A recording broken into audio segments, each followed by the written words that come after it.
When we came up with the team, say Operation Zero Tolerance, we were saying zero tolerance to deaths on our roads. We were saying having zero crashes, yes, on our roads. We'd love to see you in Dashiki or Dandogo or Agbada. The youth still have a very big chance of making a very big difference. That's why I started a lot of projects. We have not been able to distinguish traditional medicine from traditional religion.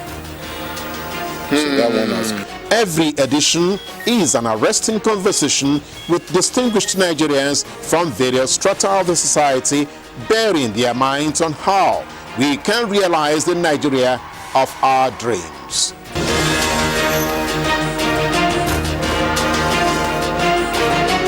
Join us live on Close Flow, Monday and Friday, every week here on NTA2 Lagos Network Center. Close Flow. The conversation is about you. Team of Europe's early teams.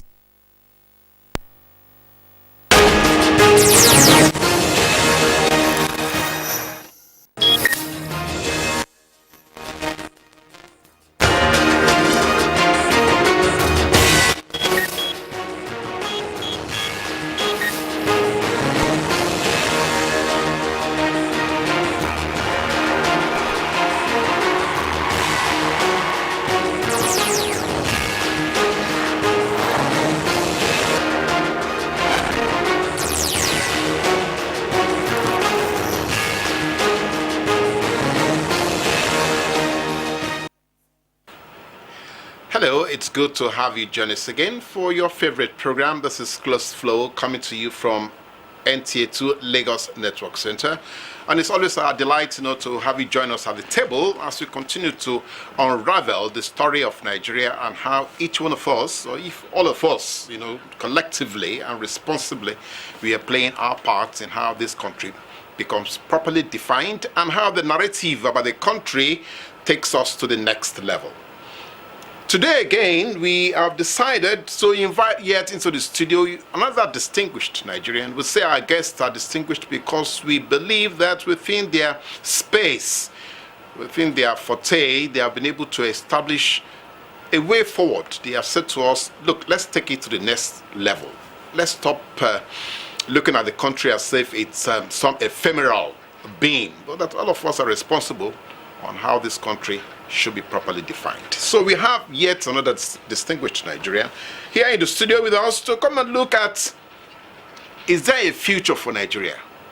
Or are we already mortgaging the future of Nigeria by our irresponsible behaviors, especially in nurturing our children appropriately?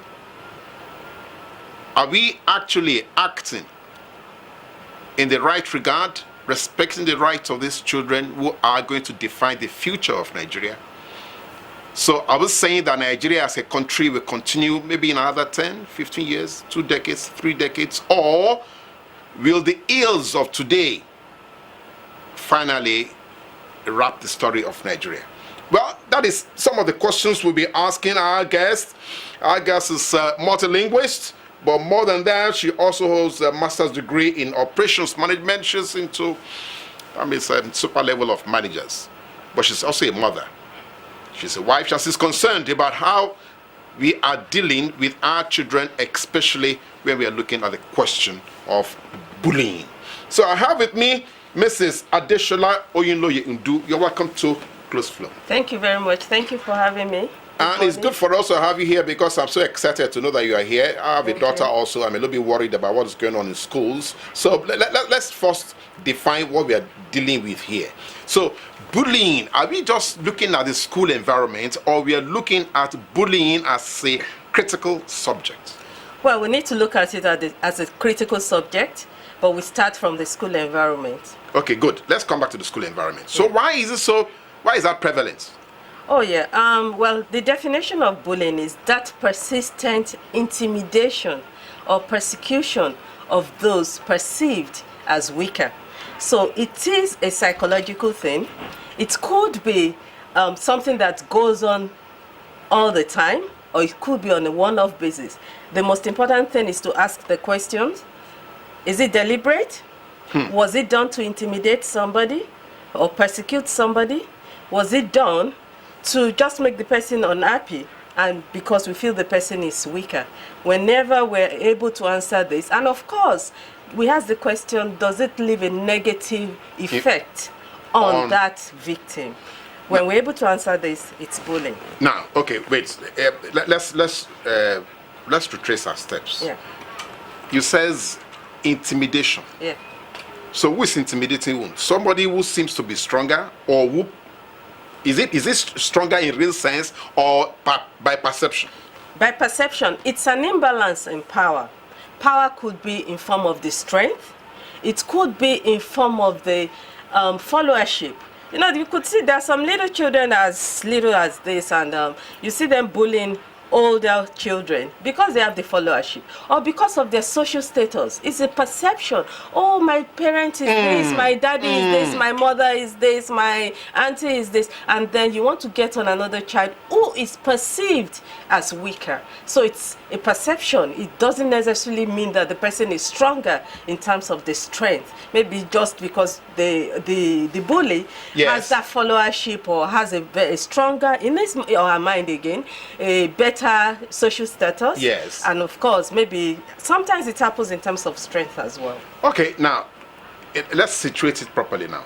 So the bully, maybe because of the social class, because of home environment. Oh, yes. It's probably from a rich home. Oh, it's yes. probably is used to the idea of leading people, or people gravitating towards him. So it's like everybody must come to me. Oh, yes. So if there's somebody who's not coming to him, it's like what's going on? Yeah. So you are saying it's a home environment. Oh, I tell you, most bullies are homegrown. And no matter how we define it... Let my viewers understand that. Most bullies are homegrown. No matter how we define it, if we talk about the anxious bully, those ones are the ones with very low self-esteem of themselves. They could be curbed from home. If we talk about the sadistic bullies, those ones are the ones with very high self-esteem of themselves, like what we just said now, that they have something and they don't want other people to have the same thing. The moment they see somebody who has something close to it, it becomes a threat to them. Such people, they are also homegrown. We can nurture them in a positive way that they would overcome this insecurity. Negatives, yeah. Now, we also have the bully victims. The bully victims are those ones who have been bullied at some point. Probably from home. Most times from home as well, and even from school. You know, when they get to junior classes and all that, and they master the game and become the master of the game themselves when they get to senior classes or they grow older. Maybe they've been bullied by their house helps. This is another thing we really need to look at. I mean, we have to be empathetic. A child must be taught from home to be empathetic, to be compassionate, to be selfless in whatever he or she does. So they are homegrown. These values that you are raising here will sound very esoteric to a number of parents, because the challenges of today's life actually may have... Okay, no, let's give excuses. Let's first come back to how we're going to deal with this. So you're saying that parenting is very key to how we curb or how we stem this. That's what you're saying here. Yeah, very, very key. Mostly parents must be empathetic themselves. Before they can share it. You have to nurture an empathetic child. If you want to nurture an empathetic child, you have to be empathetic yourself. That means you have to be compassionate, you have to be non-judgmental, and you have to be selfless. Because children watch us do all these things. When they see that you're not compassionate to the next person, or you're talking about... you're being judgmental, saying this person is this because so self-opinionated. Yes. And I tell you, bullies, what they do normally is when you ask them, why did you do it? They will always give you excuses for why they did it. So when we're also judgmental, they learn the skills from us. And it's like, oh, okay, they know they're going to ask me why I did it. So what I do, as a rule of the thumb, I don't ask why you did it. I tell my children, you did this, is this wrong or right? I want to hear a yes or a no. Because you have to speak to their conscience as well. They have to know what they're doing is wrong. It's nothing like I slapped him because, or I hit her because. No, nothing like that. It must be, it is wrong doing that. No it is is right. no, Yes. yes is yes. And that's what parents must also learn to do. I like that. I like what you have just said. Before we take you to the larger society, because some of these questions we are asking, they have to do with the ability of the individual to interrogate their own consciences, to say to themselves, okay, so is this fair to this person? Is it right for me to do this? Is this good for everyone? That's what you're asking them to do. Yeah, but in Nigeria, a lot of that's not even taught anymore. I mean, we don't have civic education anymore. We don't have, I mean, all this is our curriculum is changing every day. So who's going to be teaching these children? Well, we're advocating now to have this in the civic education. We are also, we've been speaking with the Ministry of Education nationwide to see how we can get these values back. The most important thing is that most children these days, they lack good social skills. And they are not empathetic because of the way they are growing. Daddies are not there, mummies are out to work. Everyone is busy doing something. We are all working. Both parents are working. And so, I mean, the children are left at the mercy of the house helps. And tell me, what values do this house help have? I once spoke with somebody. She lost her job. And I told her, I said, only God knows why. She had the last baby, and she lost her job. I said, only God knows why. That is happening. But I tell you, among our 3 children, the 3rd child, the last one, is the wisest of them all. Because she grew up, basically, the child grew up with her and grew up learning from her, learning to do things the way she does things, knows that she prays at so time, knows that she does it this way. So, I mean, parents, we cannot negotiate. It's not negotiable. Having time to spend with the children. There's always that difference in a child that has time with the parents and with the, even when if it's grandparents, well, I mean, they're still passing the same value you got to you. They might be weaker in terms of that, they're now frail. They might not be as strict as they used to be, could be. But I mean, it's still better than putting the children in the hands of domestic help. Okay, now let's come to the reality of it. Now, in your studies, do we have a surveillance report, a surveillance profile of how bad this is? Because it's good for us to we're speaking now, as it were extemporarily on the table, but do we have a surveillance saying to us in terms of figures? This is what we are dealing with. I tell you, in Nigeria, unfortunately, we don't have those figures. But I tell you, research has shown that a child bully gets into crime before the age of 33, most times. Research has shown that a child bully gets into crime before the age of 33. You're saying that there's a natural tendency. Oh, yes. Oh, yes. I mean, I tell you, we're talking about children that are not empathetic, that do not have good social skills. Now, I always let parents know, an unchecked tantrum could lead to an aggressive child. And an aggressive child could become a violent adult. So what's happening there? We're having a damaged child becoming a damaged adult. And we don't want a situation where a damaged adult will lead the country. So then in that case, it means we are going to have a damaged country. So, I mean... No, this is a vicious cycle you have painted for us. Oh, yes. So you're saying even if you're going to define our political space, if we want to actually find the kind of leadership, the quality leadership at the political realm of affairs, we have to look at the child. That's what you're saying here. Yes. So what the result we are seeing right now all over the whole place, we appear that we have had damaged children. Oh yes. I mean, I discussed with somebody some time ago, and they said, "Oh, don't do this bullying thing. We have a bullying culture." And I was like, a bullying culture? He said, yes, that is what we have in this country. I mean, it was like I was bringing in something foreign. Actually, that was the language of the person. Oh, you're bringing in something foreign, and we have a bullying culture here. It's not going to go very far. But I said, well, somebody has to speak about something, and somebody has to give a check to it. No. I would like you to go back on that. because this is it's become very critical now, so that our viewers can see where you're coming from. That somebody already has the understanding that the culture that we have in Nigeria is a bullying culture. Yeah. So it's a systemic thing. Yeah. You agree with that? That means in virtually every sphere of the country, people are being bullied. Oh, I tell you, I've always told people that we are sitting on a keg of gunpowder now, because in another 15, 20, 30 years, if this is not checked, we are going to be in big trouble. I mean, we have cultists all over the place. We have violent. I mean, when people talk about Kidnapping, virtually every day. Yes, they're all vices associated to bullying. These are people who lack empathy, and they do not have good social skills. You don't think about that. If you are compassionate, I mean, there's no way you would kidnap another person. If you're compassionate, there's no way you would want to kill another person. It's about nurturing empathetic children. It's about nurturing children that would just, I mean, grow up and be good citizens. Know that they have to be there, work selflessly. They won't be selfish either. I mean, it's about selfish attitudes that make people go into all these vices.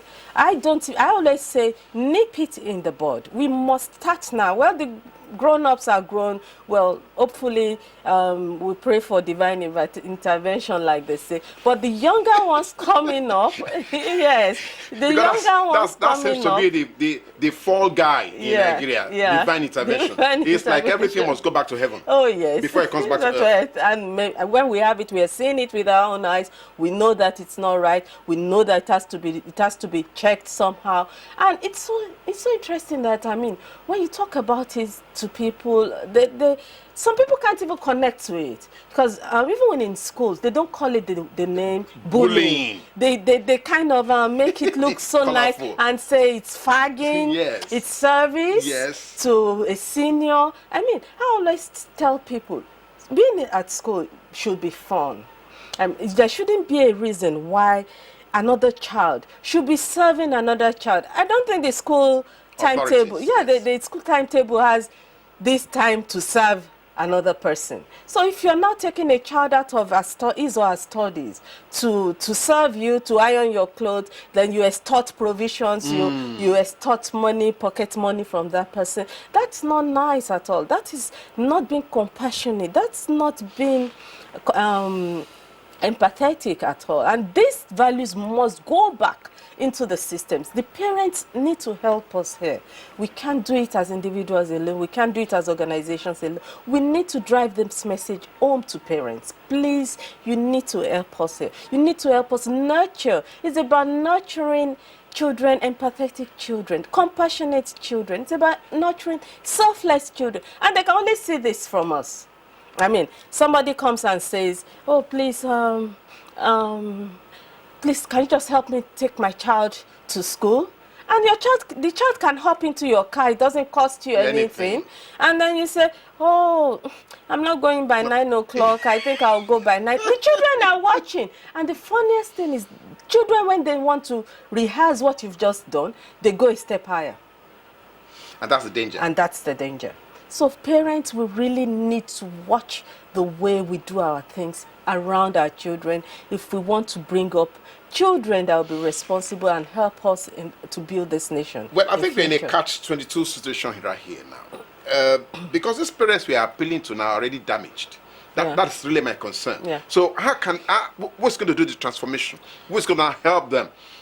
Well, I talk about ignorance. They say there's no ignorance in law, but I tell you, if we say the parents are damaged, I wouldn't even say they're damaged. It's more about ignorance. A parent that grew up under the society of fagging and thinks might not even know that was even bad in the first place. Does not even understand that is bad. So through awareness programs as this, through organizations, companies supporting this type of programs, we are going to get out there. I mean, get out there and speak to people. Let parents know the wrongs under which they were brought up and the rights that should have been the case. And when people are able to balance the two, they come to the right situation. And that's where we're actually heading to. I mean, we have our SDG goals, which also talks about safety and security. Yes. SDG number 5. I mean, why do we have to? People will say when you talk about safety and security, it's about thinking about those people going to war and all that. No. Bullying affects security in the society. Now, I would like, no. Before you go to that, because I would like to look at that. I want to extrapolate it to the larger society. Let's first look at: is there any relationship between bullying and emotional intelligence? Oh yes, there is. Wow. There is. Emotional intelligence, it's about understanding where this person is coming from. And that is where we talk about empathy. Yes, I was just coming to, you took that from my mouth. Yeah, that's why we talk about empathy. When you're able to understand where somebody is coming from, you're able to put the person in your shoes. And at the same time, you're able to flow with the person's emotions. These are the things that bullies lack. They can't flow with your emotion. They can't even feel it. They can't even see it. Except theirs. Except theirs. And they think they're always right. They will always give you excuses. I did this because. Okay. There will always be a because. So we've got to be very, very careful. Now, so let's extrapolate it now. Yeah. So a bully who has become like a leader, for instance, either in business, in government, in the church, in the mosque. So what you're saying is that he's going to exhibit it naturally because he doesn't say anything wrong with it anyway. Okay. You can't feel it. He or she can't feel it. You can't feel what you're feeling. The person is being judgmental. The person is not compassionate. The person is not selfless. He or she is selfish. And they just they can't relate to what you're feeling. I mean, you're feeling bad. Maybe there's somebody that said some time ago that the immediate boss, will always pick on every time. She would cry her eyes out. And the man cannot even see it. No. And unfortunately, the immediate boss is also a woman. And it would just pick on her every time. She would cry her eyes out. And one day, and this is the only way you can break free, speak out. Okay, so one day she spoke out and said, no, this is it. I won't take it anymore. I won't take it anymore. Every time I come, this is what I do, this is what... And then that was it. This is what I do. You're never happy with what I do. I'm going to leave this office for you. She spoke out, gave it to the boss big time. And that was it. She broke free. Yeah. I mean, most time the antidote to getting away from a bully is speaking out. Is standing up for yourself. Letting them know that you are also human like they are. And then in their mind it's like, oh, so he or she can now he or she has now suddenly realized that this is wrong. And then, somehow, and the funniest thing is that the bullies themselves, they feel very insecure. And now you need to define that for us, because a lot of people might not understand that. How can they be insecure when they can virtually get whatever they're asking for? I just analyze the types of bully. We have the anxious bully, those ones with low self-esteem. They already have low self-esteem. Yes, they have low self-esteem of themselves. So the only way to feel big is to get on another person who is naturally even better than they are, but they would now want to bring the person down, belittle the person, speak evil of the person, just bring the person down. So in that, they're already feeling insecure. There's an insecurity in having a low self-esteem, which we call the inferiority complex. Now, the way to go to help such people is just to build their self-confidence. Let them know that there's no big deal. Yeah, they have something. They have some talents in them. And I also mentioned the other extreme, which is the sadistic bullies. Those ones have a very high self-esteem of themselves. Probably with the way they grew up, they don't just want other people to have what they have. They don't want other people to think the way they're thinking. And the moment they see something close to it, the person becomes a threat. I mean, I will not but mention the incidents recently, which is very topical in one of the secondary schools in Lekki, of a very high-performing child who has been coming first, and then another child came in and took over that position. And he got... And that took him off balance. Something was wrong there. There needs to be Now, so balance. there was a reaction. Yes. And it shouldn't be. It shouldn't be. There was no cause for it. I mean, there was no need So for it to feel what we are that way. looking at is the possibility that maybe at home, Yeah. that child must have been placed under some kind of stress that you cannot go to second. There are two ways about it. I mean, we need to hear from the parents, from the And family, yes. to be able to know exactly what went wrong. There are two ways about it. The child may have grown up having everything and believing that he's the best, without the parents telling him that some Life. people will be better than you will be better than the other, but always try your best. Be at your best at all times. That's an area Aspect, to yes. look at it. Another area may be maybe because of the culture again, it might be that, oh, you came second last time, that must not happen again in this house. And the child, very young, does not know how to interpret that must not happen. The child must have been feeling like scared, like if this happens again, they might, I mean, I don't know what my parents will do to me, what they will deprive me of and all that. And so the child might just react to that. That's another way of it. And all this boils down to the question of parenting. Yeah. Because if the right emotions have been built with the child by the parents, of course he won't feel threatened just by that declaration. Oh, no, it won't. I mean, I always give this story everywhere we go for workshops. There is a little girl. There is, because she's still there. There is a little girl. She was left-handed. The parents changed her to Just like using my right. daughter. Yeah, and then from nursery school to primary 3, she would come 30th position out of 33, and her best friend was always coming first. And when the results come, oh, she asked, what's my position? She asked the parents, what's my position? I said, it's 30th. Oh, she said, oh, that's nice. At least there are 3 people behind me. I'm not the last person. And all of a sudden, in primary 3, she shot up to 3rd position. And the parents were like, wow, what's going on here? They said, okay, anyway, we're moving school. Because, I mean, at that stage, you say maybe the child is becoming older and can now stretch next to the best friend that and comes first. And giraffe the answers. And then they moved to another school in another town, because they were going on transfer relocation. And they moved to another town. Here she was again. She came 3rd. And they said, there is it. Well, she happened to be the only girl in her school who got into one of the federal government girls' colleges. And that girl is sitting right here with you. So I tell you, we need to build the self-confidence of our children. We need to also let them know that any talent they have, you can always build on it. I know that, I mean, every child has a talent. A gift. Yes, we should never look down on any child. It's very important. I mean, children who grow up with encouragement, you see them, they want to put in their best at all times.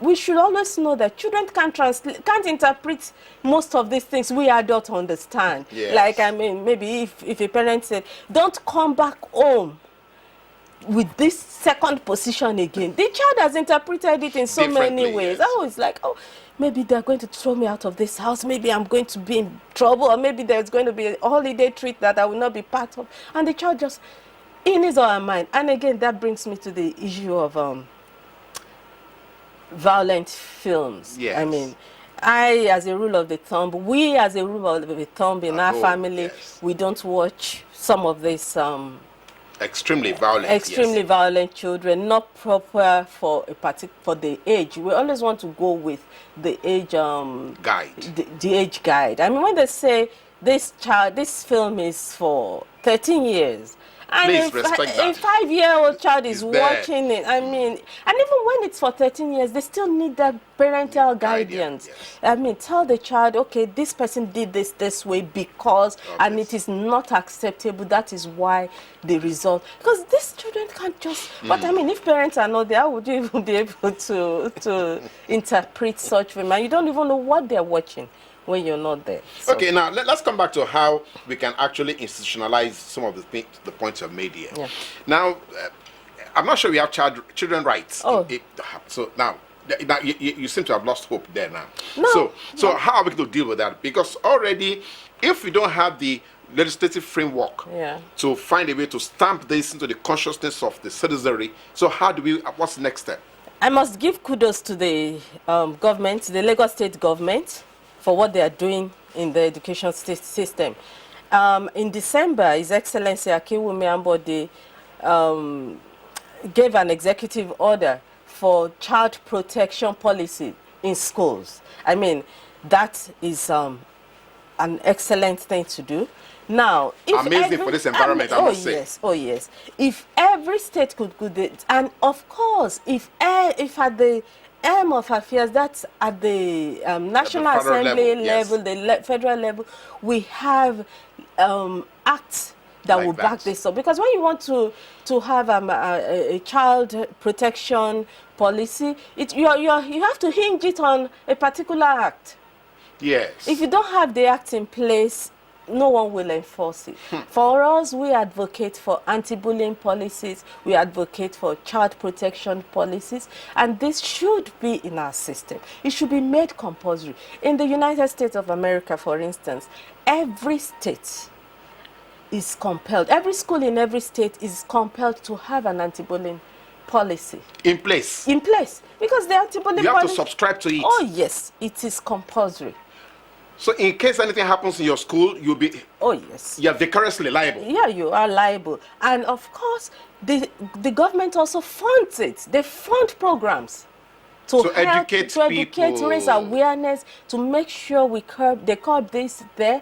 And I tell you, if we can have something close to it here, it's going to help us. I mean, let's even start from enacting a law, having somebody promote the bills at all levels, say, every school must have the anti-bullying policy. The anti-bullying policy or the child protection policy will describe, first of all, what bullying is.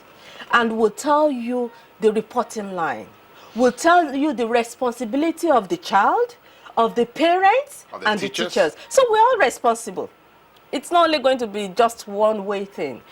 The policy will define all these things and tell you the reporting line. Okay, if you come home now, for instance, a child comes home and you see scratches on the child, or a child does not want to go to school, and you ask what's happening, and he says somebody beat him, maybe somebody is threatening him and all, or her, and maybe even a teacher is making school difficult for him or her. The parents have a right normally to go to the school and know what is happening. There are different types of bullying. I mean, when we talk about bullying, people think it's just about the physical, the kicking. There's so much more to that than kicking, shoving, pushing, and the rest of it. We have emotional bullying. We'll come to that. We'll come to that so that we can open up the storm, as it were, because by the time we go to emotional bullying and we go into the other side of it, I'll probably be looking at the Nigerian situation. Usually, I don't like to leave the Nigerian space when I have a guest like this. We should speak to our national issue, because if we are bullying our children, maybe we are also bullying some people in their offices. Stay with us. Then after this break, we'll continue with that. When we came up with the team, say Operation Zero Tolerance, we were saying zero tolerance to deaths on our roads. We were saying having zero crashes, on our roads. We'd love to see you in Dashiki or Dandogo or Agbada. The youth still have a very big chance of making a very big difference. That's why I started a lot of projects. We have not been able to distinguish traditional medicine from traditional religion. So that one has... Every edition is an arresting conversation with distinguished Nigerians from various strata of the society, bearing their minds on how we can realize the Nigeria of our dreams.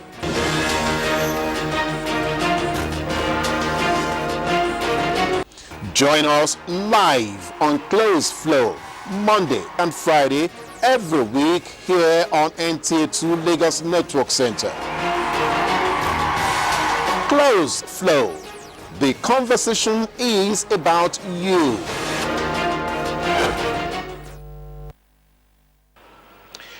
Thank you for staying with us. It's still Close Flow, and you're still on 22 Lagos Network Center, and I'm very sure that many of you are absolutely excited about what we are looking at here today, because it's speaking to each one of us, especially when you're a parent, or you're going to be a parent, or even if you're a youngster, because maybe in your school or in your environment, in your neighborhood, amongst your friends, there are things that you can almost latch onto that she has spoken about here. And that's whatever you may want to call it. Either you want to call it bullying, you want to call it fagging, you want to call it peering, whatever you want to call it. There are some people seem to, impose their... Okay, now, you said something about emotional bullying. Yeah. So you're saying that it's not just the physical. No. So some people can actually, you can shut somebody down, or you can compel somebody...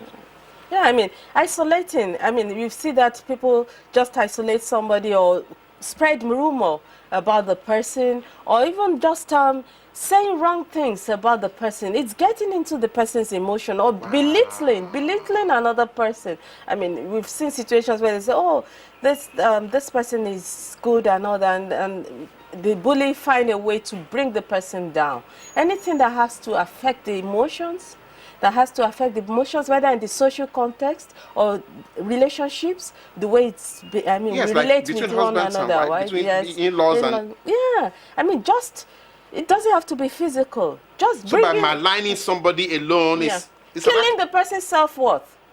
Wow. It's very bad. And we do that often here. I mean, it's a regular thing in Nigeria. Oh, yes, when you say... You go to print of newspapers, you see the social media, they just run somebody down. And that brings us to the aspect of the social media. I mean, I always encourage that young people shouldn't be allowed on the social media because they can't handle the pressure when the pressure comes. Yes. I mean... Yeah, it's really a bad problem. It's a big thing, and it's something we need to really work on in Nigeria. We're sitting on a keg of gunpowder. You keep saying that all the time because I can see it. I mean, we talk about a child. Okay, no. Maybe we need to call our attention to what is happening, what is prevalent right now. Kidnapping in primary schools, cultism, and then the Boko Haram thing, the Niger Delta boys. Are you saying that all these could have been part of... I say something, and let's pick the word, empathy. There's something common to all of them. They lack empathy. As humans. Yes, as humans. And they lack good social skills. Those two things, those are the common factor among all. It's not like they're not intelligent. They're intelligent. No, they're very intelligent. I mean, it's not about intelligence here or having the feel of not of inadequacy or anything. It's just they lack empathy and good social skills. And when you lack empathy, it means the person is not compassionate. The person is not selfless, and the person is judgmental. So that's the common thing. They lack empathy. No, but are you not worried that also defines all these things you have? Negatives. Yeah. They also define the leadership. Yes. It defines the society. I mean, like I said, a damaged child becomes a damaged adult, and if a damaged adult leads the country, we're going to have a damaged system. All right, quickly, don't let me monopolize all this. Let's quickly thank all our viewers who have sent in their questions and their comments. It's a full day's work. Yeah. Thank you so much. The program is all about you, so it's good for you to be part of the conversation. Ekene from Okota, how do you handle issues of bullying when your child comes back and complains of bullying at school? How do you handle it? Please, the first thing as a parent, go to the school. Don't keep it to yourself, because children need that they need to build their confidence from the parents. If a child reports home and you don't do anything about it, you're killing the child's self-worth. So the first thing is go to the school, even when they don't have the anti-bullying policy, so you don't even know the reporting line. Go to the principal. You can go to the class teacher if you're comfortable with the class teacher. Go to the class teacher. Make sure something is done. Make sure they get to the root of the whole issue. Don't just see it as, oh, you're a truant, just go back to school. Or, oh, you're looking for trouble. Because that's something the parents should be careful with. The child that comes to you, that tells you something, is because the child wants you to help him or her. Please go to the school, report to the school, and make sure something is done about it before you rest the case. You are really emotional about this. Oh, yes, I'm very passionate about it. Very, very passionate. So Ekene, she's saying to you that don't take it for granted, don't take that child for granted, do something about it. Ibrahim from Victoria Island, when do you say bullying has gotten out of hand, and then when do you think, or when do you say, and then take action? When? There is nothing like wait until it gets out of hand. Bullying is that deliberate intimidation or persecution of somebody that is perceived as weaker. It could be a one-off issue, Yes. just like we had the Falomo, Ireti Yes, girls and all yes. that. That is sexual bullying, and sexual and physical bullying. If it were to be some other country, it could have been criminalized, and I hope they're still it's still being good to do that, yes. criminalized here. It is not acceptable. So there's nothing like you wait till something goes wrong. The first day, you know, That is you it have a deliberate? report, yes. Is it for intimidating a child or for persecuting the child or making the child feel bad? And is it for the purpose of just not making the child feel good? Please report to the appropriate quarters. Ibrahim, please don't take it. Don't wait until it becomes too difficult to handle. Yeah. James from Surulere. Do such situations require the help of psychologists? Oh yes, sometimes when it gets to the extreme. I mean, at school level, we have the guidance and counseling teacher. Yes. They're also psychologists in their own way. I mean, we tell them if it's about a child that I think lacks self-confidence, try to boost the self-confidence of the esteem yes. of this child. Let the child know that he or she has a talent as well that could be useful in the school, in the society. If it's a child that has that big self-image of him or herself, and then once we see, when the child sees another threat, another child sees the person as a threat, let the child know that people will be better. He will be better than other people. He or she should always put in the best at all times. And it's about counseling and guiding a child. But when it gets to extreme cases, that is then, sadistic. oh yes, then you might have to see a psychologist. It's not all the time you see a psychologist at it where going to the hospitals and all that. But when you think it's getting to an extreme, you don't want to have a child that is totally damaged. Totally damaged. Then you can see a psychologist or even see a psychiatrist at some stage. We work with psychologists, we work with psychiatrists. Additionally, that brings another nexus. Yeah. The fact that we don't have the care percentages are very bad.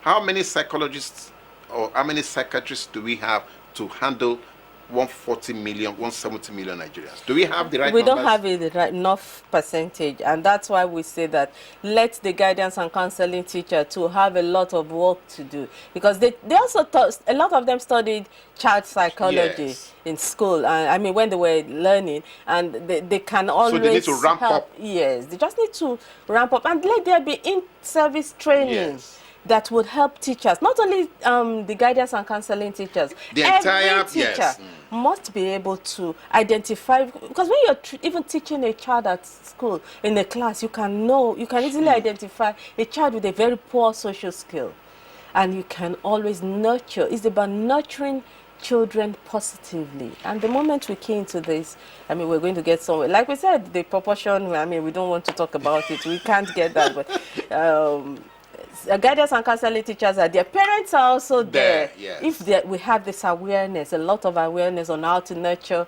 children. Now, I positively. like what you have done here also. You have balanced it. You have tried to restructure the imbalance. Yeah. You are saying that not only the victim, but also the perpetrator needs help. Oh, That's what they you're do. saying. They need help. Like I said, research has shown that bullies before the age of 33 themselves get They'll into become into crimes, and then they become Criminals. criminals Let's just- in their let's own save it, right. yes. Yeah. So so they need to be helped as well. So they need to know that they're also affected. What Adesola is saying here is that the era of area boys, it might not go away overnight because we are not helping ourselves. No, we're not. That's what she's saying.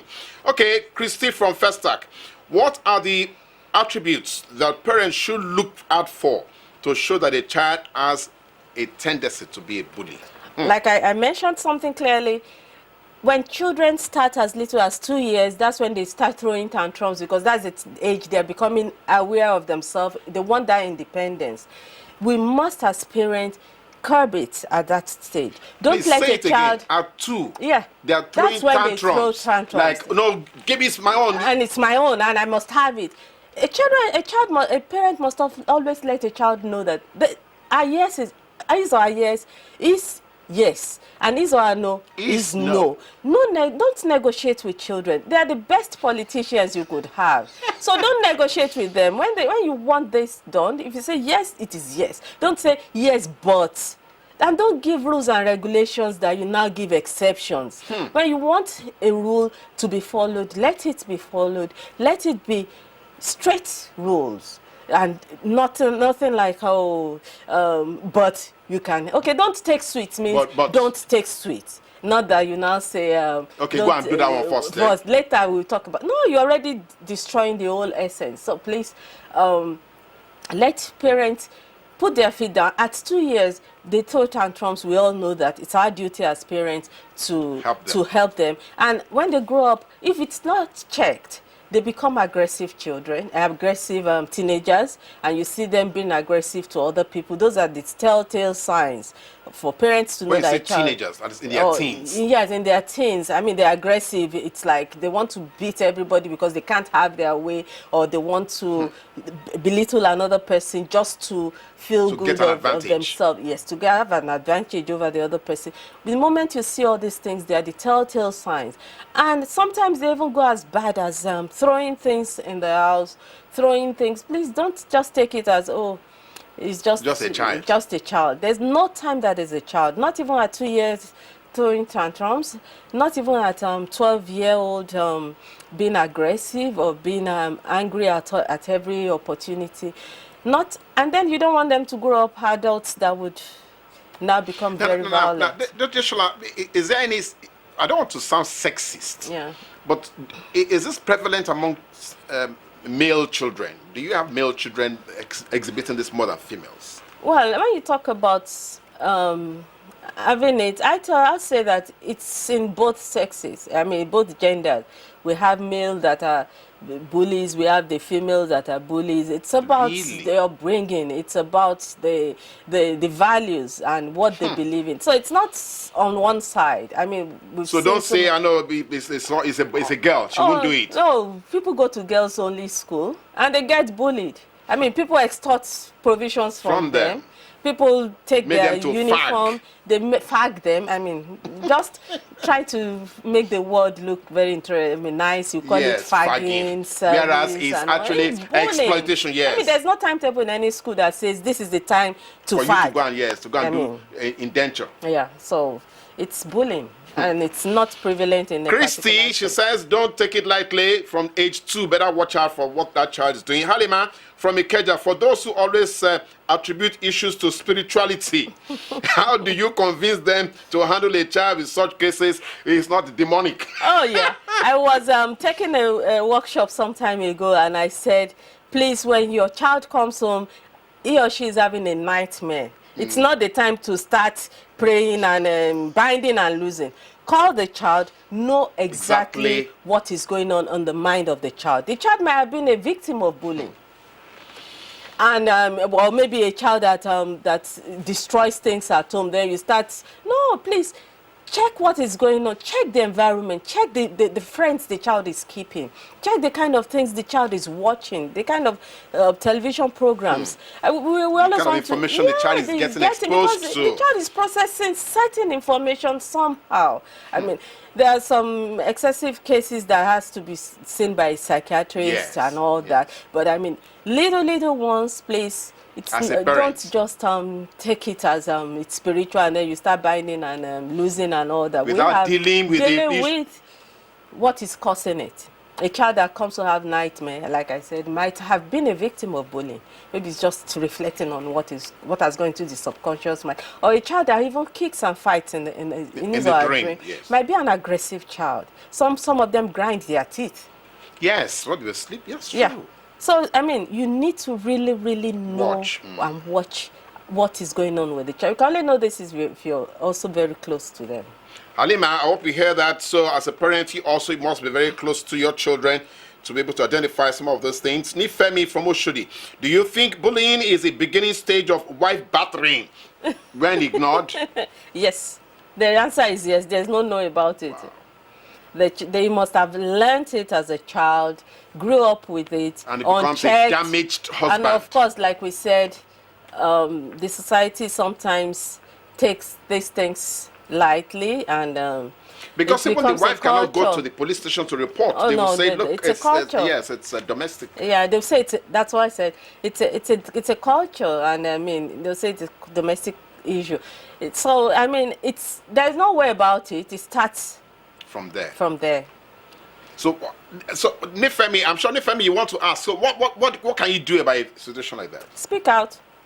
There's Yes, no other reason. like you said, stand up to it. Stand up to it. Speak out. Make yourself she's doing the battle again. independent.